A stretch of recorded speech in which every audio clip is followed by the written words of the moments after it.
don't know what to say. Luckily, you don't have to say anything. Your style speaks for itself.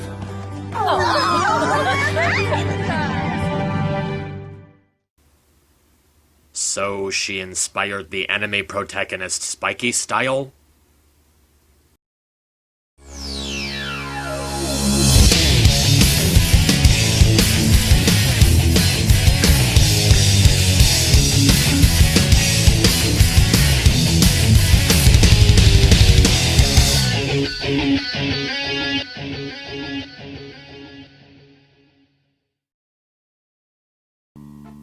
Who would have thought that an episode about hair would actually be nice to watch? It Isn't the Main Thing About You is a very awkwardly titled episode, but it's still an enjoyable slice of life kind of story. Granted that it's not very standout or even that interesting, but considering what happened with last week's episode, I'm just happy that we got something with much less contrived writing. Anyway, let's get started. Rarity is getting ready for a photo shoot with Photo Finish in her search for the most elegant manes in Equestria. But when Pinky accidentally gets her hair messed up, she'll need to have something to clean it out. And it seems that Sakura is the only one who can give her the proper shampoo.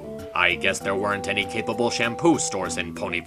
She and Pinky get their potions to fix their problems, but Rarity accidentally gets the wrong potion and ends up sabotaging her own hair. Desperate to find a way to get her hair back in time for the shoot, she also has to cope with all the downsides of being in public with her hair in a not-so-appealing state. The best thing that the episode has going for it is that it's actually really funny at times. There's plenty of well-timed jokes, and since it's a slice-of-life story, its more comedic edge feels appropriate. What I like about the jokes is that there's actually a general sense of variety to it, with humor that relies on both well-delivered dialogue and clever visual direction. The animation is also very expressive in this episode, making for wacky faces and movements that add an energetic range to them. It also uses a number of good tricks, such as some hilarious pauses that have just the right amount of silence before hitting you with the characters' reactions. They do a pretty good job of surprising you, and they even manage to be funny after watching the episode more than once. My personal favorites involve Rarity reacting to the loss of her hair, the Crystal Pony shrieking in terror when his hair disappears, the baby crying after seeing Rarity's lost hair, and all of the other main six's attempts to get Rarity a replacement wig, especially Rainbow Dash's. The story that it goes for is okay. It's not really standout or highly engaging, but it has a straightforward and relaxing tone that keeps it from being boring.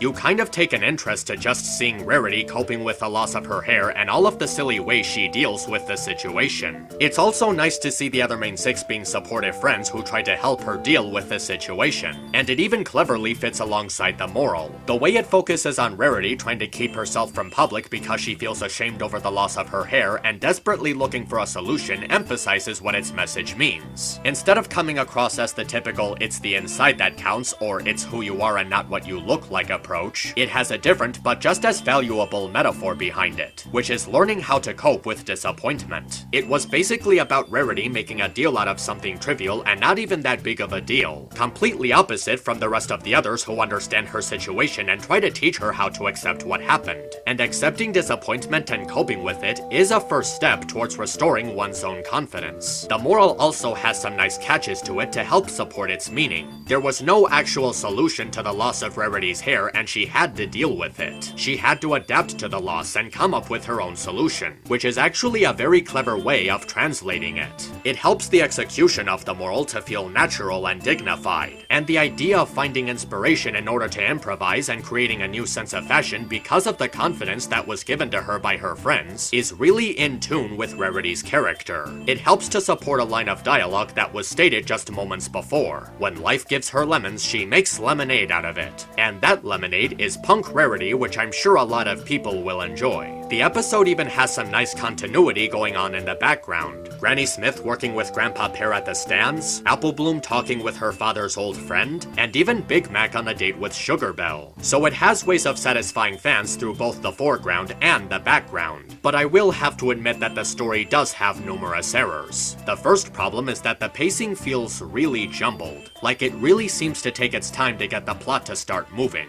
I can see that they were using these scenes to show the different ways people see Rarity when she's trying to distance herself from others or when she has her mane messed up, but they just end up taking too much time. I feel like these scenes could have been a lot shorter so that more time could go into Rarity's dilemma. We could have seen more of Rarity trying to cope with her situation, or we could have come up with more scenes of the other main six trying to help her fix her hair or replacing it with a wig. These scenes could have added more weight to the conflict by showing how Rarity's confidence is getting more and more worn down the more time she feels to find a way to resolve the issue. And the idea of no one being able to fix hair loss with magic just feels stupid. Twilight and Trixie come up with spells that teleport someone else's hair across the country, and teleport pieces of wood onto someone's head in the shape of hair, even poofing the entire castle to be filled with hair, but neither of them know a spell to speed up Rarity's hair growth? Even the very first episode of the show had magic restoring Rarity's hair after she cut it off, so simply saying that hair can't be restored with magic is nonsensical here.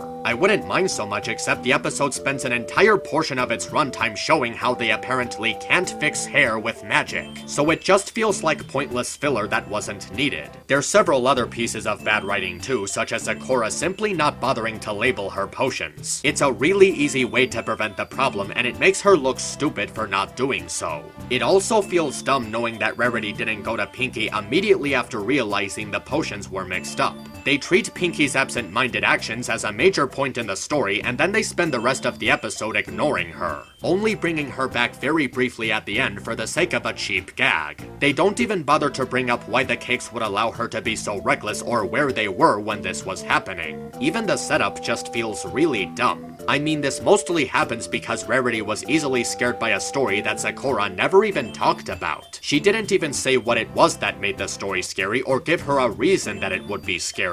When Rarity gets jump scared making the potions get mixed up, it feels heavily forced. As a matter of fact, wouldn't the conflict be much more interesting if Sakura simply got the bottles mixed up? It would have allowed her to fit into the story better instead of just being a background gag working off of Rarity's misfortune. She'd be more involved in the story helping Rarity out, making up for the fact that this was her fault. It could have even improved the pacing of the episode by having time put into it instead of dragging it out with all of those scenes at the flower store, fan store, and furniture store. It would have allowed the story and the moral that they were going for to mostly stay the same while also avoiding that crappy getting our identical items mixed up cliche. I will admit that this episode can be forgettable at times, but it actually has a number of good qualities going for it. It has good comedy, a nice slice of life story, and a pretty good moral with some meaningful hooks to it. Even with its awkward pacing and writing issues, it still has an appeal to it, which is definitely more than I can say for Daring Done. It's an episode that I'll likely go back to sometime, and I surely won't be losing my hair over it. MisAnthro Pony, over and out.